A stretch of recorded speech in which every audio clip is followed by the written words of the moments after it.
Not here. Okay. Kaylee, do you have a joke? Okay, maybe Roscoe has one for us. Roscoe.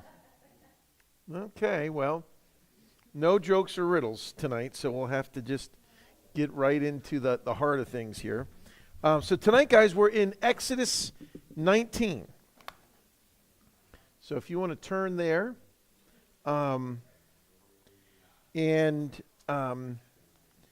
there's so much that we could talk about in this chapter, I'll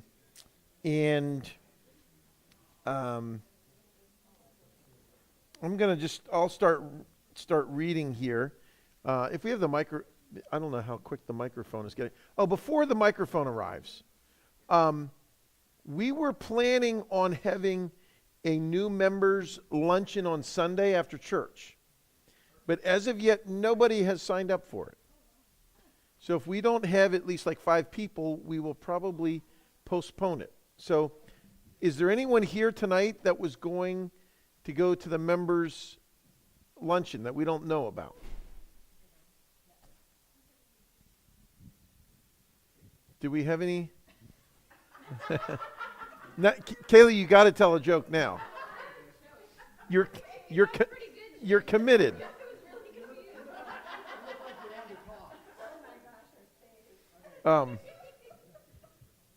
So there's nobody here that was planning on being in the new members class. Yes, we have one.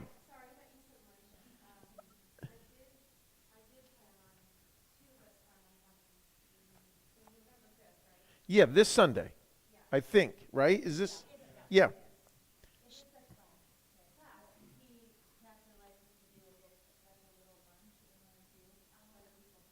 And I think this time we're doing like steak and lobster or something.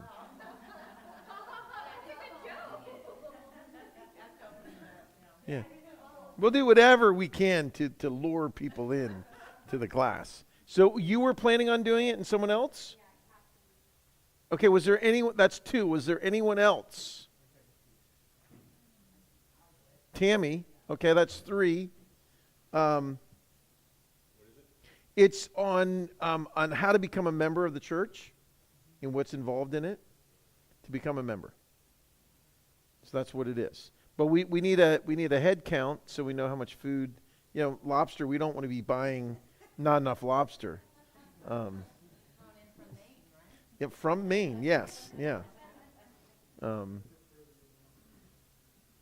you want the Alaskan lobster? Okay. Yeah, that's right. Jim says it's actually going to be crawdads we catch out of the river here. So, yeah. Okay. Yeah. Okay, so as of right now, we have 3 people. Is that right? That are planning on being there? Trish, and you had someone else, and Tammy. And Cassidy. Yeah, so Trish, Cassidy, Tammy, and maybe Mike. Well, I got to work this my Sunday to work, so they're going to let me come to the service, but I won't be able to stay for lunch. Oh, okay. Yeah. I'll be at Bible study as well. Okay. All right, so we will, hopefully we can get a few more folks to come to that. All right, who would like to help us read chapter 19, and let's read someone 1 to 15. Would anyone like to read that part? All right, Caleb, grab a microphone, and then Sue, we'll have you read the rest of the chapter. Yeah, Exodus 19. On the first day of the 3rd month after the Israelites left Egypt, on that very day, they came to the desert of Sinai. After they set out from Rephidim, they entered the desert of Sinai, and Israel camped there in the desert in front of the mountain. Then Moses went up to God, and the Lord called to him from the mountain and said, "This is what you are to say to the descendants of Jacob, and what you are to tell the people of Israel. You yourself have seen what I did to Egypt, and how I carried you on eagle's wings, and I brought you to myself Now if you obey me fully and keep my covenant, then out of all nations you will be my treasured possession. Although the whole earth is mine, you will be for me a kingdom of priests and a holy nation. These are the words you are to speak to the Israelites. So Moses went back and summoned the elders of the people and set before them all the words the Lord had commanded him to speak. The people all responded together, "We will do everything the Lord has said." So Moses brought their answer back to the Lord. The Lord said to Moses, "I am going to come to you in a dense cloud so that people will hear me speaking with you and will always put their trust in you." Then Moses told the Lord what the people had said. And the Lord said to Moses, "Go to the people and consecrate them today and tomorrow. Have them wash their clothes and be ready by the third day, because on that day the Lord will come down on Mount Sinai in the sight of all the people.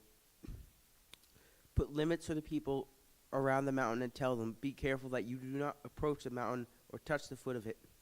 Whoever touches the mountain is to be put to death. They are to be stoned or shot with arrows. Not a hand is to be laid on them. No person or animal shall be permitted to live. Only when the ram's horn sounds a long blast may they approach the mountain.'" After Moses had gone down the mountain to the people, he consecrated them, and they washed their clothes. Then he said to the people, "Prepare yourselves for the third day. Abstain from sexual relations."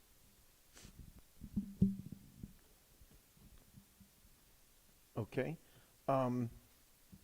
So, Sue, you want to continue there? Oh, yeah.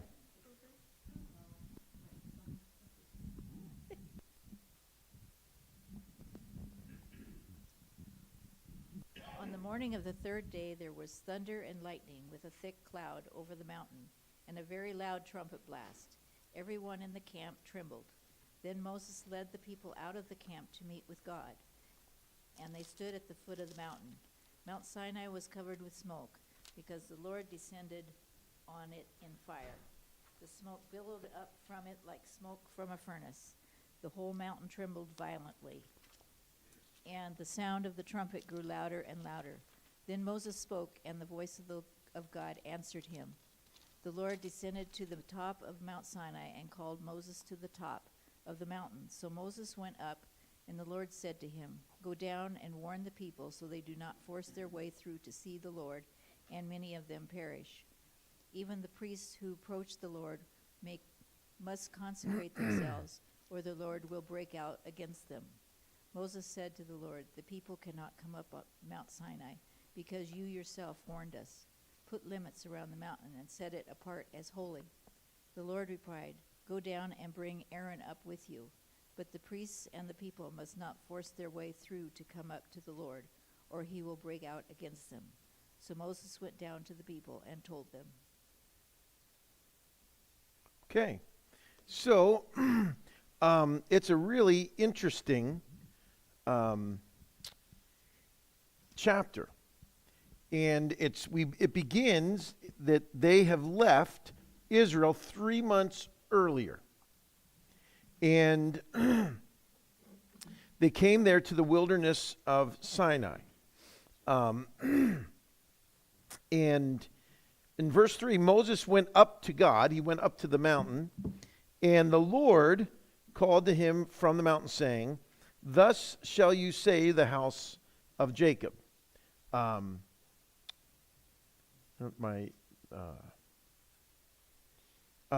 Thus you shall say to the house of Jacob, and tell the sons of Israel, "You yourselves have seen what I did to the Egyptians, and how I bore you on eagle's wings and brought you to myself."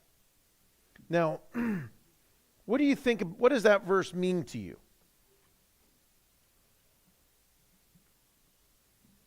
Yeah, Caleb? I don't know if we need a microphone for each table or what we need. Go ahead. So I think what God means by this is the Israelites have seen all that he has done for them, the many miracles he's performed, like freeing them from Egypt and escorting them through the wilderness, and then parting the Red Sea. So Okay. So he's saying, look, you saw what I did to to the Egyptians, and what does he mean, how I bore you on eagle's wings? Anyone know what that expression means? Okay. Well, what it means, so when an eagle, a mother eagle is teaching its eaglets to fly, usually the nests are up on a high area, and she will actually push them out of the nest. And those that learn to fly, like she's able to watch them, but if they can't fly and they're not ready to yet, the mother eagle will swoop underneath the baby, catching it on her wings, and is able to fly that little eaglet back up to its nest. And so it's an amazing expression of God's care for his people. That here they are, this fledgling nation, escaping Egypt, not knowing what on earth they're doing, and God's care for them is like this eagle, that he bore them on the wings of an eagle, which is a wonderfully comforting expression, because in this chapter you're going to see like that gives us the incredible love and compassion of God, that he rescued his people, he delivered them, and then how he cared for them. But then he's also going to say, look, as we read, don't go near the mountain or you're going to die. So it's something to think about, how the Lord spoke to, and he's telling Moses, look, this is how I've cared for you guys. You guys aren't wandering around the wilderness aimlessly. I'm caring for you every single step of the way, which is an amazing thing. And this is 3 months after they've been, delivered, rescued, and we often fail to recognize the feat of this deliverance from slavery. Like, that is a huge, huge deal that they were delivered from. So then we have verse 5. Now then, if you will indeed obey my voice and keep my covenant, then you shall be my own possession among all the peoples. For all the earth is mine, and you shall be to me a kingdom of priests and a holy nation. These are the words that you shall speak to the sons of Israel. So this is what God tells Moses. So what we see is Moses is going up and down the mountain. Moses goes up the mountain and God talks to him, and he comes back down and tells the people what God has said to them. So does anyone know that the covenants in the Bible are really important to understand? Does anyone know some of the previous covenants that took place in the Bible? Caleb? Caleb? Oh.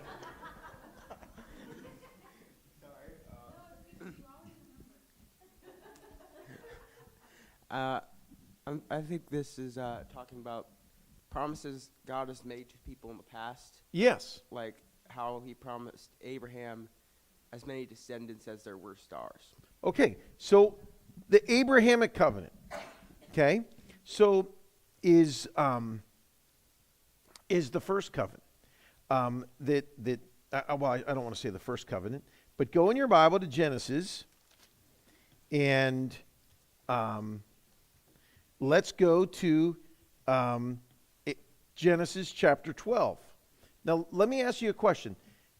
God's covenants, there are some covenants that are unconditional covenants with conditional blessings, and then there are other covenants that are conditional covenants. So an unconditional covenant means I'm going to do this no matter what you do. That's an unconditional covenant. A conditional covenant is if you obey me, I will bless you. But if you disobey me, I will bring curses upon you. Okay? So now let's read this here. Chapter 12, verse 1. Now the Lord said to Abram, go forth from your country and from your relatives and from your father's house to the land which I will show you. And I will make you a great nation, and I will bless you and make your name great, and so shall you be a blessing. And I will bless those who bless you.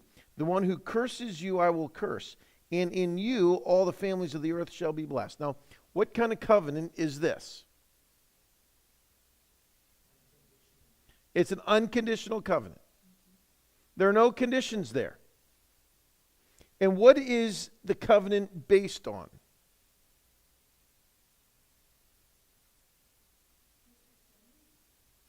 Okay, well, it's to them, but what's the power of the covenant, or what's the backing of the covenant? Yeah, God, exactly, Wendy, who God is. Okay? So God says, go forth from your country. Did Abraham do that? Yes. He says, from your relatives and from your father's house. Did he do that? Not completely. Well, who does he take with him? Lot. So he didn't totally obey. I will make you a great nation. I will bless you. I will make your name great, and you shall be a blessing. And then what does verse 3 say?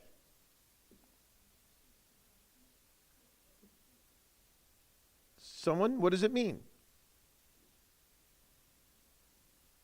Caleb?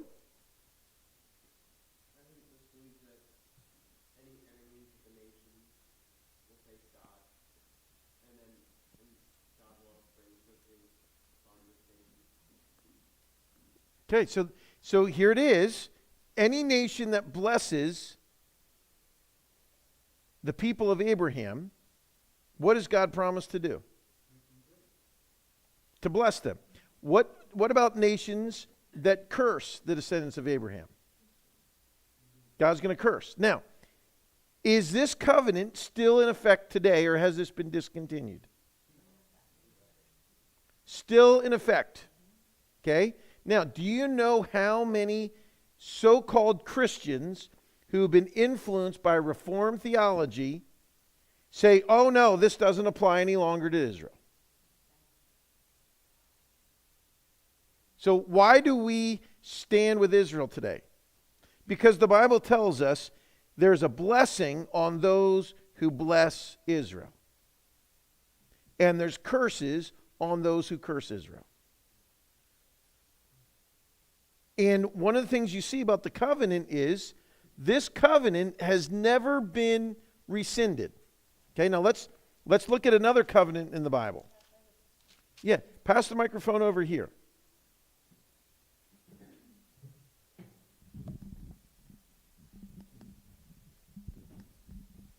My question is this covenant blessing for individuals or nations? Because we're going through a lot of turmoil right now in Israel and all of that, and our country's divided. So if our country turns its back on Israel, does our whole nation get cursed? And if so, can you still individually be blessed if you stand for Israel? Does that make sense? Yeah, good. Yeah, that's a good question. Okay. So what I believe is it is a national blessing. So long as the United States supports Israel, we will have God's blessing. The moment the United States turns its back, we no longer have God's blessing. No longer. And this is the problem of, especially in a country, is we are held responsible for the decisions our leaders make. And that's just the way it is. The people in Palestine, they have allowed Hamas to launch rockets and do all that they've been doing for the last 20 years or so. And because they never stood up and did anything about it, they are now experiencing that cursing that's coming upon them. So it's so important. Nazi Germany, they suffered the result of a nation who said a good Jew is a dead Jew. So all of Germany suffered. And, that's why we, here in the United States, we have to understand that we are going to suffer for the decisions our leaders make. Yeah. Somewhere in the Bible it says something about the Lord picks our leaders, right? Yeah. So he picks our leaders, but we're responsible. Yeah, so the Kinda full, confusing. yeah, I think what the point is the Lord picks the leaders you deserve.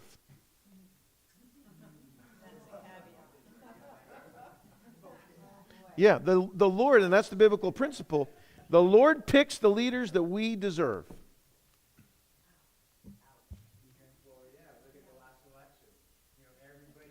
Here, hold on. No, Hey, you can't, listen, you can't teach the Bible and not get political. Right. So it's like our last presidential election.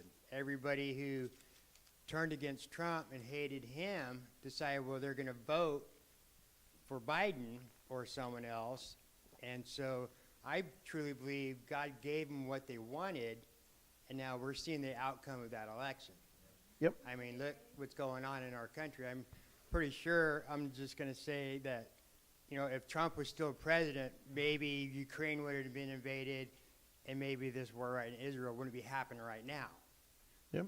Because the man has, I don't want to say it on the microphone, but Trump. We can change your name to To protect the my guilty. innocence? Oh, that ain't going to help. Yeah.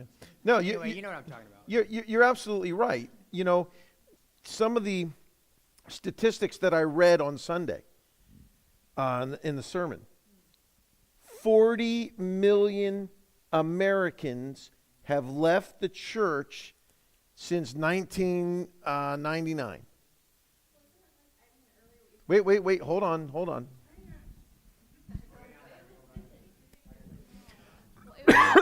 So it was, you talked about it multiple times on Sunday school during the summer, I think it was, that God will give you over to your depravity. So isn't it with the election like what he's talking about? He's giving them over to what their depravity. Yep. Yeah, when you choose, and this is just a general principle, when a believer or unbeliever chooses to willfully sin, you place yourself under the wrath of God. And the wrath of God, it's listed 3 times in Romans 1. God gives you over to deceitful lusts. Okay? Why are people doing the sexual, bizarre, abominable things they're doing in America today? Because they willfully, somewhere along the way, they willfully chose to go against what they knew was right. God says, okay, I'll give you that. Why is homosexuality on the rise? Well, because you have people, men, choosing to watch pornography. And God says, okay, as a man, if you're going to choose to look at porn, then I'm going to allow the natural consequence of that, the natural consequence of looking at another man having sex and seeing a man get aroused, all of a sudden now becomes arousing to you. And now, here you were, you never ever thought about ever doing a homosexual act in your life, but because you've gotten into porn, now you're twisted, and now that thing excites you, and now you have people going into gay and lesbian relationships. Why? Because they willingly went down the path of looking at pornography, which they knew was wrong. And so we have gender confusion today.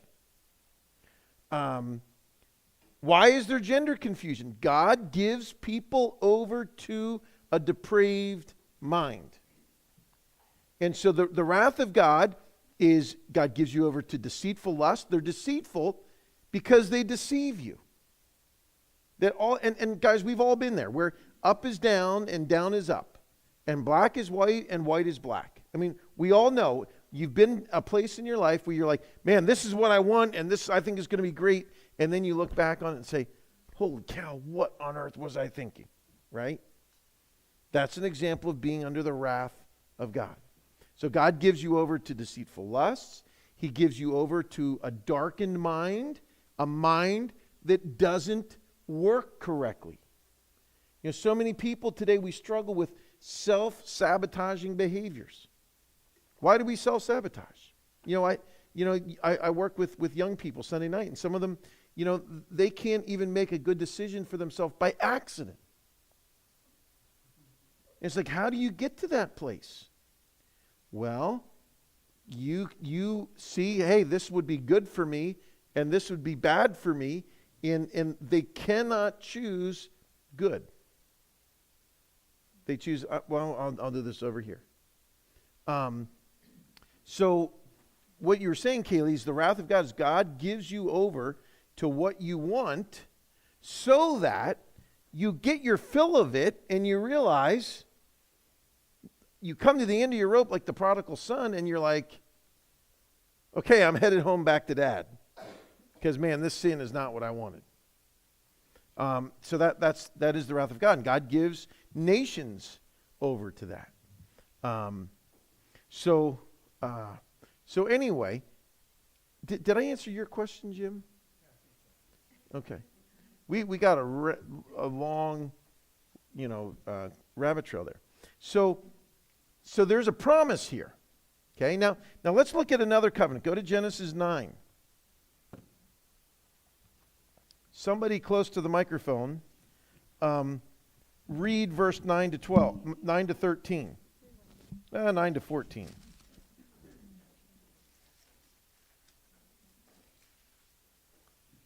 that Kaylee has the microphone? Mm-hmm. All right, Kaylee. Oh, you're holding it. Okay.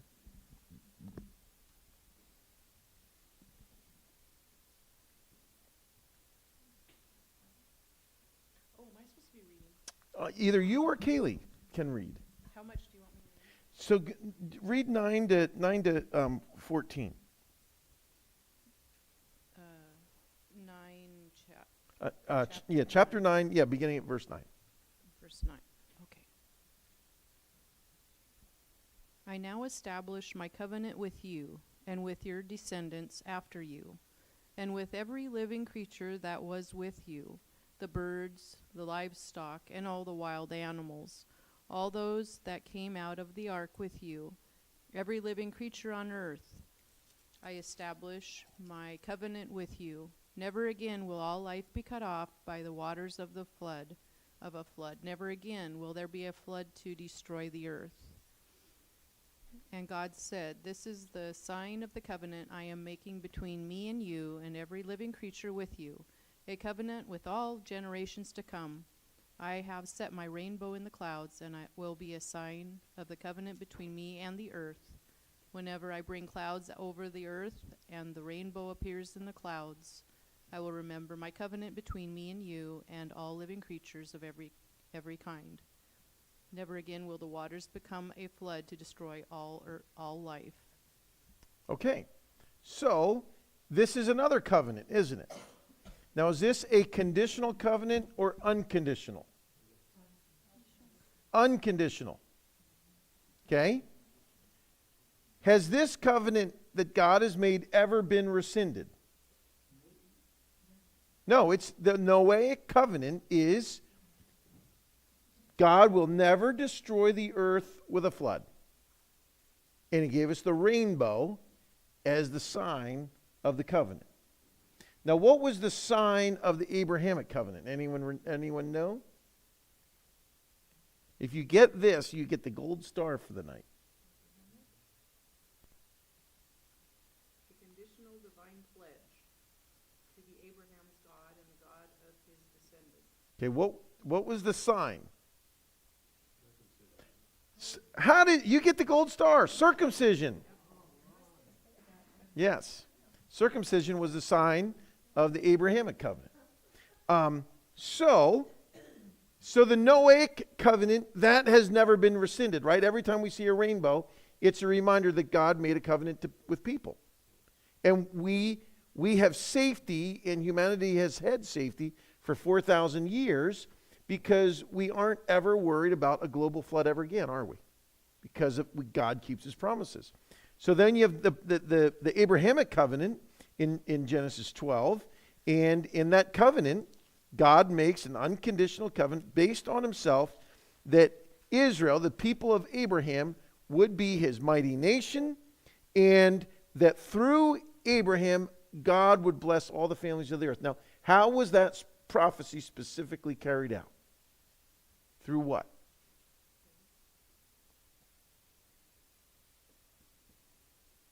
Anyone? How was it? And in you, all the families of the earth shall be blessed. Jesus.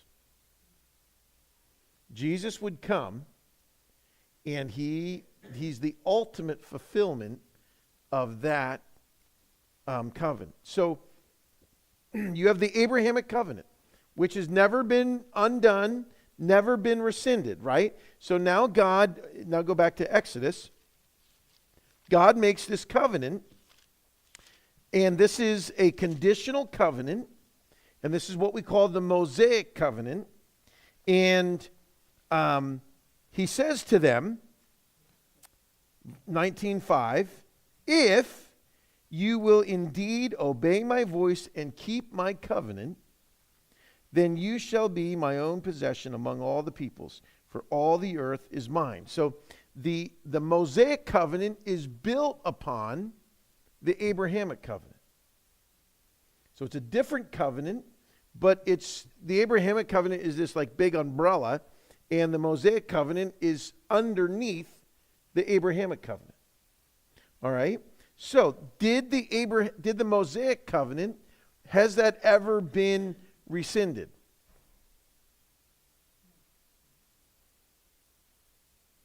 How about a different answer? Yes, because Jesus comes and he has said, now I'm making a what? A new covenant. So the Mosaic covenant was only temporary because it's a conditional covenant of God dealing with his people for a specific period of time. And so in that specific period of time, what is God wanting to do? He's asking them, obey my voice, keep my covenant. Then you shall be my own possession among all the peoples. For all the earth is mine. That possession means special treasure. Does anyone have a different translation, a different word there? Particular. Where the old King James would use peculiar. A peculiar people. Yeah. Oh, okay, yeah. And that peculiar, now today if you say, that person's peculiar, what are you saying? They're odd, yeah. But back then, peculiar meant very special, distinct, completely separate from. Okay? And what you see happening here is that, well, let's go to Deuteronomy for a moment. And this is one of these important verses.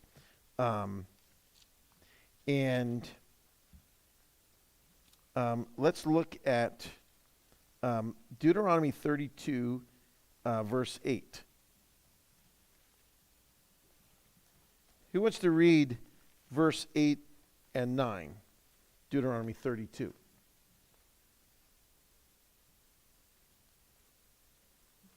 Okay, where's our microphone now?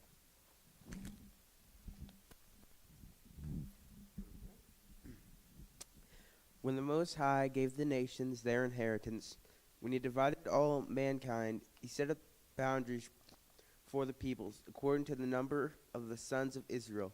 For the Lord's portion is his people, Jacob of his allotted inheritance. Okay, so verse 8 is, and it should probably be better translated. I don't know if any of you have a different translation, but it should read closer to the Hebrew. When the Most High gave the nations their inheritance, when he separated the sons of men, he set the boundaries of the peoples according to the number of the sons of God, is what it reads. And what he's saying is that God, remember, you have the Adamic covenant, let's say, where God says to Adam and Eve that if you don't eat of the tree of the knowledge of good and evil, you will and you eat of the tree of life, you'll continue living. But if you do, you're going to start dying and continue dying until you're dead. And they fail. So they get kicked out of Eden, right? So they're no longer in Eden. And then the next thing you come to is what precipitated the Noahic covenant. And that was Malah Hamas. We talked about it on Sunday. The world was filled with Hamas, filled with violence. Hamas is the Hebrew word for violence. And it was the result of the demonic possession of people and a demonic hybridized race of human beings. And so God had to send the flood to destroy it. So they get off the ark, and God says to Noah, okay, now be fruitful again and multiply and fill the earth. Well, kind of similar to Adam, what does Noah do? He plants what? A vineyard, gets drunk, and kind of has a downfall there. Then you move ahead a couple of chapters, and what was the next big event in biblical history? After the flood, what happens? Someone said, Tower of Babel, okay? Where Nimrod, a great hunter, he was a man who hunted people, demon-possessed, possibly descendant of Nephilim in the earth at that time, and they are in rebellion against God. And so what does God do to fix them? They're building a city whose top of it was going to reach heaven. What does God do to them? Yeah, well, you can imagine how hilarious this is. One morning they all wake up and they can't understand each other. You can imagine the fights that break out, where the bricklayers are yelling at the brick makers and then the cement truck driver, and I mean it's just chaos, right? Well, verse 8 here is speaking about that time when the Most High, and probably better translated, disinherited the nations. In other words, at the Tower of Babel, God said, okay, you guys have rebelled against me. I'm done with you. I'm giving you over to what you want so badly. And I'm going to divide the languages so that you can't all be fooled by one lie anymore. And he threw the devil and all the demons a great curveball, because now they had the language barrier to deal with all these people. And you can imagine, God knew that with all the demonic hosts in one location, they were very concentrated. And so they could do unbounded things with people. One of the reasons I like living in low population density areas is there's less demonic activity there. Can you imagine the number of demons in Washington, D.C. and Boise? All those politicians, I mean, you're dealing with demons everywhere. Demons aren't infinite. They're not everywhere. And living out here, and this is often why when you go, and this is why I tell men all the time, take the example of Jesus, going up into the mountains alone. When we go out in the wilderness, one of the things you find is often, especially if you do it near water, incredible clarity, incredible peace, and you're out of the demonic jurisdiction oftentimes. Because if the devil wants to send a demon after you out in the woods, that means that they have to leave the town or city where they were. And that's not very economical. Demons like to be where a lot of people are, so they can just go from house to house and do their thing. Remember, this verse teaches that there are boundaries to the demonic. Okay, Daniel's going to talk about the prince of what? Persia. He was kept to a geographic location. And so in the way God has ordered things, demons are bound geographically. And you have to understand today we're dealing with the same demons that were there with the Tower of Babel. And these demons have been destroying people's lives for 6,000 years. So verse 8 tells us that God disinherited the nations when they rebelled at the Tower of Babel. And God said, hey, you know what? Okay, I'm going to let you nations now worship demons. If you look at the beginning of Deuteronomy,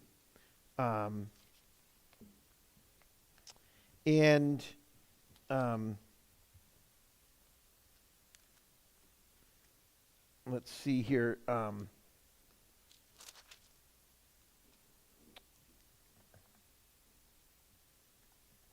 Where did that verse go here? Anyway, the Lord tells them, he says, listen, don't worship these other gods because those are the gods that I've given over to the nations to serve. This is Deuteronomy 6:14. It says, you shall not follow other gods, any of the gods of the peoples who surround you. For the Lord your God is in the midst of you as a jealous God. Otherwise, the anger of the Lord your God will be kindled against you and he'll wipe you off the face of the earth. And he mentions. He also mentions again about worshiping the sun and the moon and the stars. And he says, hey, you're not to worship them, those gods. Those are the gods that I have given the nations to worship. So why do you think God would give nations demons to worship? What do you think is going on there?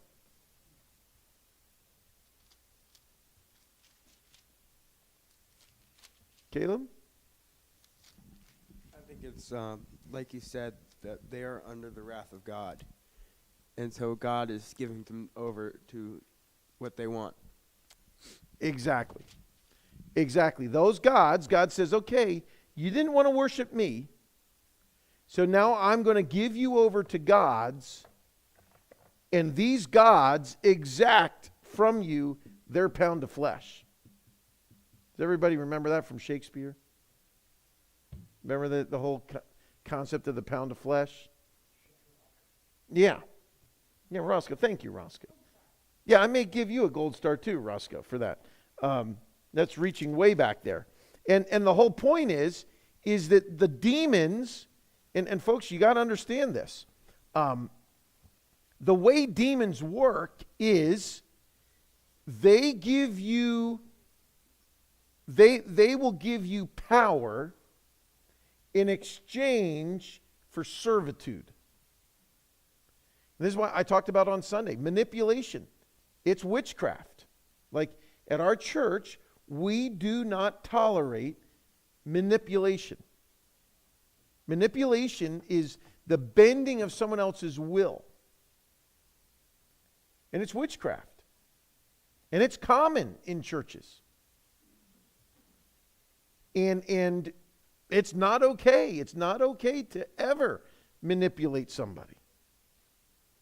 That's so important. Well, and so what happens is with witchcraft, I had, when I was in college, crazy long story, my hockey coach, he ended up, I led him to the Lord. And I think one of the Wednesday nights I told the whole story. I'm not going to do it now, how he came to know the Lord. But he had told me, he said, I was into witchcraft. And we dug up graves. We would put hexes on people. We'd put curses on people. And his good friend Eddie was a high priest. And he told me, he said, how he got out of it was Eddie had made a deal with the devil for power. And this guy Eddie, I mean, he literally, he said they didn't like that was a Christian.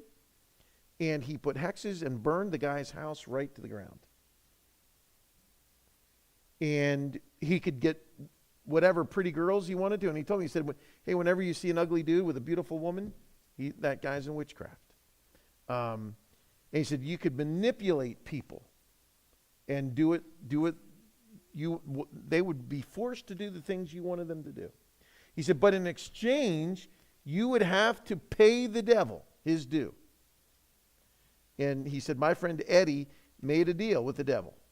And after the end of some amount of time, the deal was he had to take his own life. And on that day, he said he called my coach, Scott, and he said, look, my time is up. I can't go through with it. I can't go through with it. And my friend, my coach, Scott, said, yeah, I don't know what to tell you. And he just go out in his car and drove. And he said that night, he said about 2 in the morning, I knew Eddie was dead because I saw his apparition at the foot of my bed.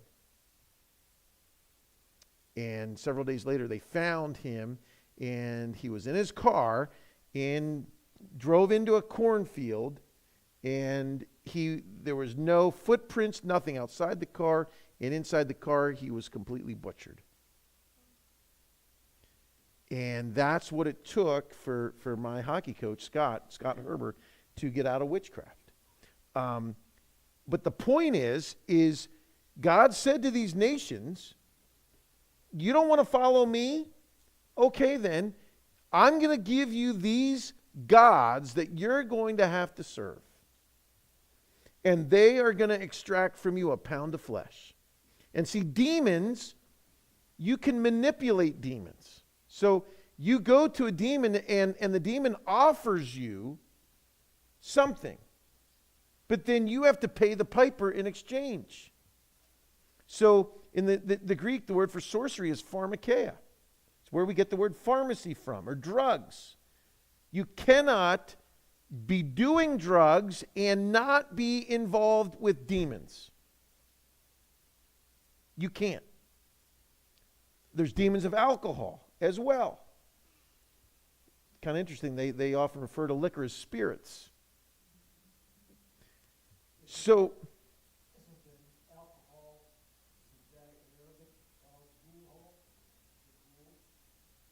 yeah, maybe we give this man another. Maybe I may have to take the star from Mike and give it to you. I don't know. I've never heard that before. Okay, we can have Kaylee says we can have multiple stars. Mike, I'm not going to take your star away. Yeah, I'm not. I didn't know that, Roscoe. But. So where's the microphone?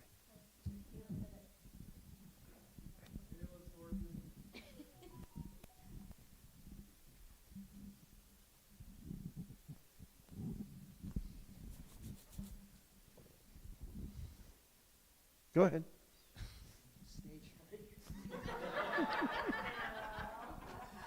What I said was, I think that the word alcohol came from Arabic al-guhal. And what? Now finish saying. You got to say the rest of it. Well, that's the spirits. Yeah. What?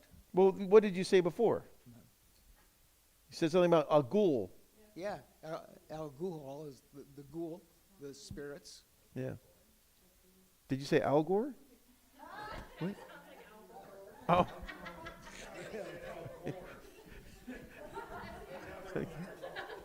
Okay. Nevertheless, any addiction, folks, just take alcohol. Okay? Oh, I gotta just have it to take the edge off. And the demon says, okay, you can take the edge off, but I own you now. Now the next night, well, I need to take the edge off, plus maybe a little bit more. And more. And then you can't even, you get to the place where you can't go a night without it. And then any social event, if you know that they don't have alcohol there, you don't want to go. And how many men right now and women in Lewiston, Clarkston, Orofino, Kamei, and Kuski, every single night they are drinking alcohol. And I'm not saying one beer, I'm saying a case, half a case, a six-pack every single night. How many, I just want to ask you, raise your hands, how many, if you all know somebody that drinks at least a six-pack every night? Raise your hand. Yeah. It's unbelievable. And so what happens is that demon comes in and promises you life, but he's going to own you. And he's going to own you, and he's not going to let go of you very easily.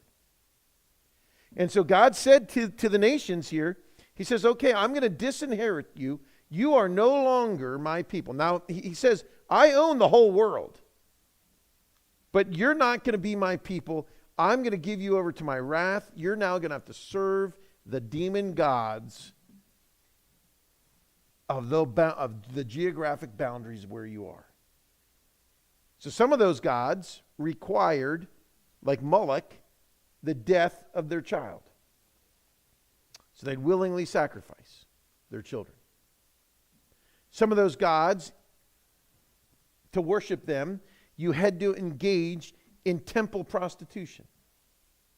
So you'd have to go down to the temple and you'd have to give your wife and your daughters over to the male temple prostitutes for whatever they wanted to do.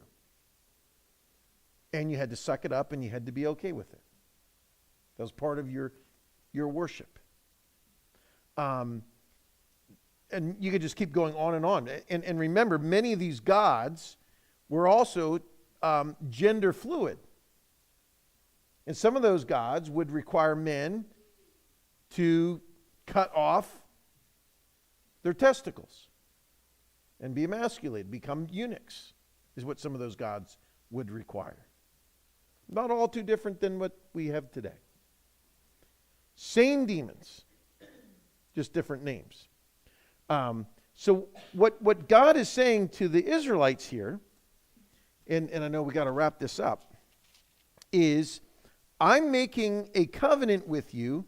It draws on the Abrahamic covenant, but now I'm asking you to enter into this covenant with me that you're going to be my own people, that I can bless, that I can be close to, that I can bless. And you're going to be a kingdom of priests and a holy nation. Now, what do you think it means to be a kingdom of priests? This is the first time the word kingdom is used in the Bible.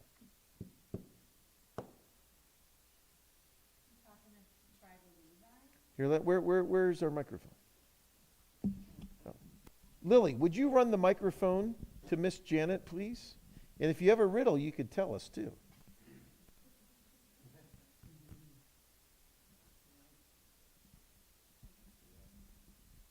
Is he referring to the tribe of Levi? Well, no, I think he's referring to the whole nation here. The whole nation. But wasn't his tribe specifically Okay, priests? so yeah, the Levites will Okay. be the priestly tribe, Okay. but it's the whole nation is a kingdom of priests, a holy nation. So what does that mean? Caleb?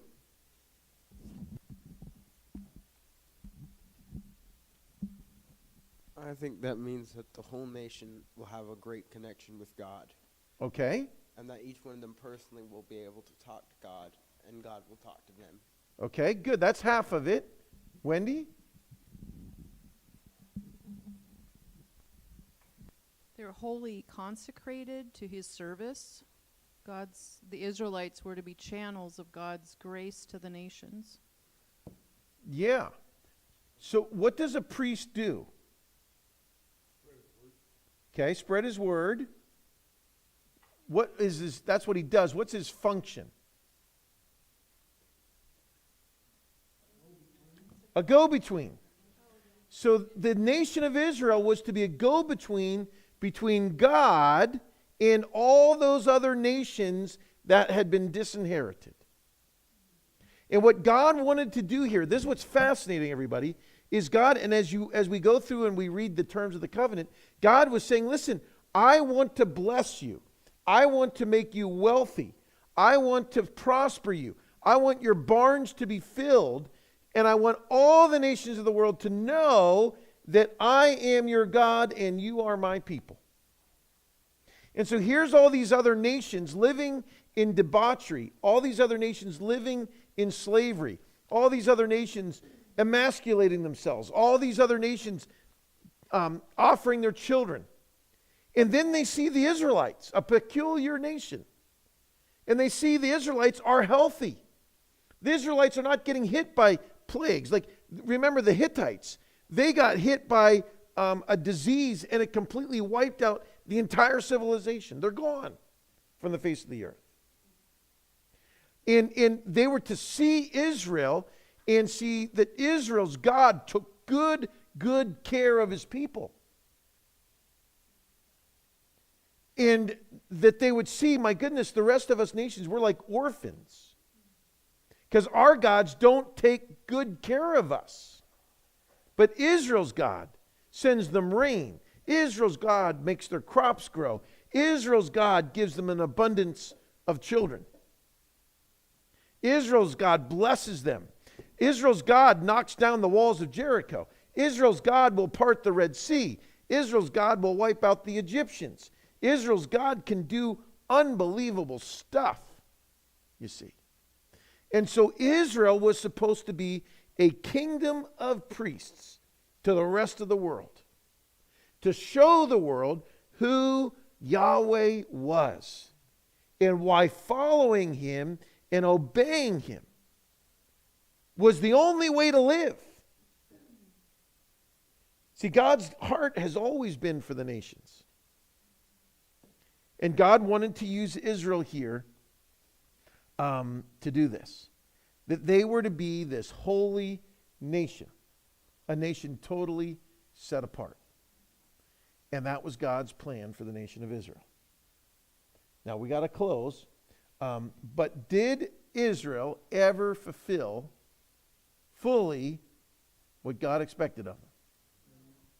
No.